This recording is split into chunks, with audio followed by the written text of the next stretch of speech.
ព័ត៌មានថ្មីព័ត៌មានថ្ងៃអាទិត្យថ្ងៃទី14ខែធ្នូឆ្នាំ2025ពលរដ្ឋខ្មែររាប់ពាន់នាក់នៅអូស្ត្រាលីជួបជុំគ្នាតវ៉ាទាមទារឲ្យថៃបញ្ឈប់ការឈ្លានពានលើទឹកដីកម្ពុជា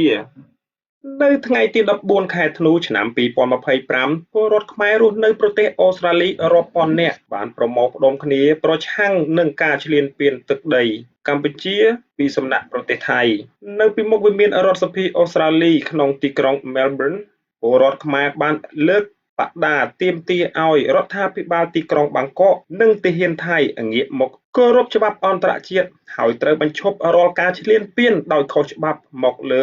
ដែនអធិបតេយ្យភាពរបស់ប្រទេសកម្ពុជាបន្តទៀតសន្ទុះនៃការតវ៉ារបស់ប្រជាពលរដ្ឋខ្មែរនៅក្រៅប្រទេសកំពុងចាប់ផ្ដើមសារជាថ្មីក្រោយទាហានថៃបើកការបាញ់ប្រហារនឹងការប្រើប្រាស់យន្តហោះចម្បាំងអាមេរិក F-16 ទម្លាក់គ្រាប់បែកលើទឹកដីកម្ពុជានៅថ្ងៃទី14ខែធ្នូសហគមន៍ខ្មែររស់នៅប្រទេសអូស្ត្រាលីបានជួបជុំគ្នានៅមុខវិមាន Victoria វិមានរដ្ឋសភាដើម្បីតវ៉ាប្រឆាំងនឹងការឈ្លានពានដោយខុសច្បាប់របស់ទាហានថៃពលរដ្ឋខ្មែរនៅអូស្ត្រាលីបានដង្ហើយហៅសហគមន៍អន្តរជាតិឲ្យថ្កោលទោសនិងចាត់វិធានការឆ្លើយតបជាបន្ទាន់ចំពោះអរិភាពរបស់ថៃមកលើកម្ពុជា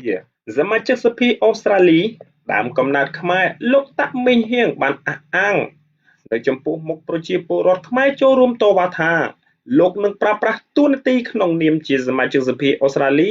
រាយការណ៍ពីទុកកង្វល់និងសំណើរបស់ពលរដ្ឋខ្មែរដែលស្នើឲ្យរដ្ឋាភិបាលអូស្ត្រាលីជួយអន្តរាគមន៍ករណីទាហានថៃបន្តឈ្លានពានមកលើទឹកដីកម្ពុជាសម្រាប់លោកតាក់មីហៀងក្នុងនាមជាកូនខ្មែរមួយរូបលោកមិនអាចឈរអោបដៃមើលប្រទេសជិតខាងបំពេញបូរណភាពទឹកដីរបស់ខ្លួនបានឡើយហើយលោកក៏បានស្នើឲ្យពលរដ្ឋខ្មែរទាំងអស់រួបរวมគ្នាជាធ្លុងមួយដើម្បីតតាំងនឹងការឈ្លានពានរបស់ប្រទេសថៃសូមជម្រាបផងដែរថានៅរសៀលថ្ងៃទី14ខែធ្នូឆ្នាំ2025នេះពលរដ្ឋខ្មែររស់នៅទីក្រុង Adelaide ភាគខាងត្បូងប្រទេសអូស្ត្រាលីនឹងបន្តជួបជុំគ្នាតវ៉ាប្រឆាំងនឹងការឈ្លានពានរបស់ថៃបន្ថែមទៀតដើម្បីរដ្ឋាភិបាលអូស្ត្រាលីនិងសហគមន៍អន្តរជាតិមានចំណាត់ការចំពោះឧក្រិដ្ឋកម្មសង្គ្រាមប្រព្រឹត្តដោយយោធានិងរដ្ឋាភិបាលថៃចំណែកពលរដ្ឋខ្មែររស់នៅប្រទេសកូរ៉េខាងត្បូងនិងជប៉ុនវិញក៏បានត្រៀមដើរក្បួនតវ៉ាប្រឆាំងនឹងការប្រើប្រាស់កម្លាំងយោធាដ៏ទំនើបរបស់ថៃលើដែនអធិបតេយ្យភាពរបស់កម្ពុជានៅឯប្រទេសថៃនោះវិញចលនាប្រឆាំងនឹងសង្គ្រាមនិងចង់បានសន្តិភាពក៏មានខ្លះដែរប៉ុន្តែនៅថ្ងៃទី13ខែធ្នូឆ្នាំ